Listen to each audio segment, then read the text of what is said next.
નડિયાદમાં પડેલ માત્ર થોડા વરસાદમાં જ નડિયાદમાં મોટા ભાગના વિસ્તારોમાં આવેલી સોસાયટીની લાઇટો બંધ થતાં MGVCL કચેરીમાં ફોન કરતા કોઈ કર્મચારી હાજર ન હોય તેમજ રૂબરૂ કચેરીએ જતા લાઇટ પંખા ચાલુ અને ફરિયાદની રૂમમાં કોઈ હાજર ન હોય અને ટેલિફોનનું રિસીવર બાજુમાં મૂકેલું હતું, જેથી નાગરિકો થયા લાલઘૂમ।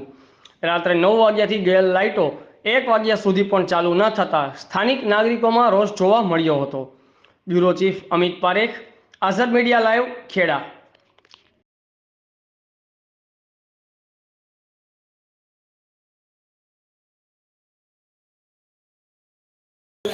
આ નડિયાદનું જીવી સ્ટેશન છે। અહીંયા કોઈ જવાબદાર વ્યક્તિ બેસેલું નથી। આ પબ્લિક અહીંયા જમા થઈ છે આટલી બધી કમ્પ્લેન કરવા માટે, કમ્પ્લેન લેવા માટે માણસ નથી અહીંયા હાજર। આ એનો ફોન મિત્રો, આઝાદ મીડિયા લાઈવ ચેનલમાં આપનું સ્વાગત છે। અત્યારે લગભગ રાતના 12:30 વાગી ગયા છે અને નડિયાદ પશ્ચિમમાં આવેલ મધ્ય ગુજરાત વીજ કંપનીમાં તમે જોઈ શકો છો મોટી સંખ્યામાં અહીંયા લાઇટોના પ્રશ્નોને લીધે કેટલા લોકો અહીંયા ફરિયાદ કરવા આવી ગયા છે। આ લોકોના જાણવા મુજબ કે મધ્ય ગુજરાત વીજ કંપનીના કોઈ કર્મચારી 3 કલાકથી કોઈ હાજર નહોતા। શું તેઓની ફરજ નથી?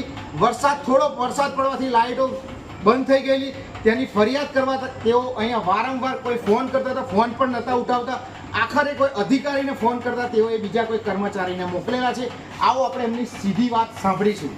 જી, આપનું નામ અને પરિચય? મારું નામ અમરભાઈ છે। હું જનતાનગર સોસાયટીમાં રહું છું। તદ્દન મારા સોસાયટીમાં અડધા ઘરોમાં લાઇટ છે, અડધા ઘરોમાં લાઇટ નથી।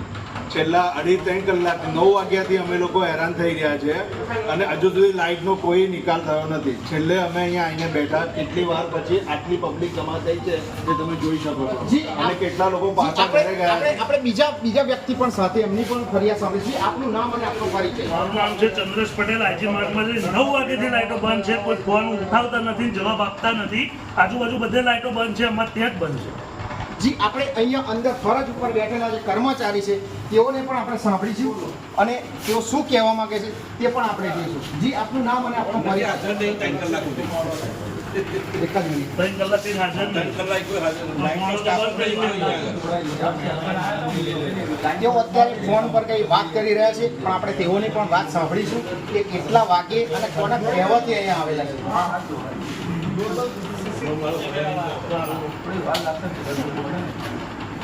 જી સાહેબ, આપનું નામ અને આપનો પરિચય?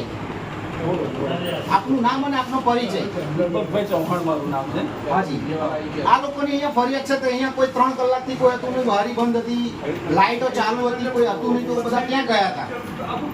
મને તો મારા સાહેબનો ફોન આવ્યો, એટલા માટે મારે કયા સાહેબનો ફોન આવ્યો? પારેખ સાહેબ। હા, તો શું કહ્યું એમણે?